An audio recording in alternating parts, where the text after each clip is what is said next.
Hello guys! ఈరోజు నా shopping కానీ జూడియోకెళ్ళాము. అక్కడికెళ్ళాలంటే నాకు భయం అనమాట. ఆ జనాలు చూసే నాకు భయం. చేపల బజార్ లాగుంది. చాలా జనాలు ఇరుక్కిరుకుందనమాట.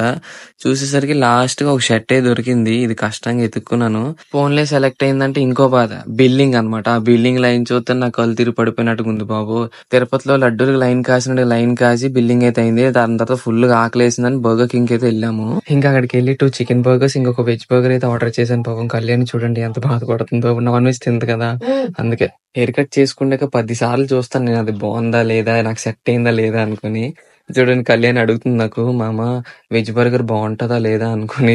లాస్ట్‌కి అక్కడ వెయిటింగ్ చేసి మా ఆర్డర్ అయితే వచ్చింది. మా ఆర్డర్ తీసుకొని పాపం చూడండి ఐస్ క్రీమ్ ఒకటి ఆర్డర్ చేశాను దానికి. పోనీ ఇంకా వెజ్ ఎలాగో నాన్ వెజ్ తింది కదా! ఐస్ క్రీమ్ ఏం తింటదనుకోని నేను ఆ బర్గర్ తింటుంటే పాపం జాలిగా చూస్తుంది కళ్యాణి. అంటే తినకూడదు కదా బయట ఫుడ్. అసలు డాక్టర్ బయట ఫుడ్డే తినొద్దన్నారు. పోనీలే చాలా రోజులు అయిపోయింది కదా అనుకోని తినిపించాననమాట. చూడండి ఐస్ క్రీమ్ కూడా నేనే తినేసాను.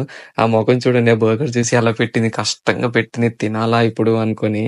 ఆ ఐస్ క్రీమ్ కూడా సగం నేనే తినేసిచ్చాను. తను ఎలా అంటే కళ్ళు పెద్దవి, కడుపు చిన్నది అంటారు కదా! అలాంటి టైప్ అనమాట. ఇంకా తినేసి మేము ఇంకా బయలుదేరిపోయాం. ఇంక లిప్‌స్టిక్ చూడండి లాస్ట్‌కి లిప్‌స్టిక్ లేదనుకోని లిప్‌స్టిక్ పెట్టుకుంటుంది. లిప్‌స్టిక్ లేకపోతే ఇంకా కళ్యాణికి ఇంకేం లేదు.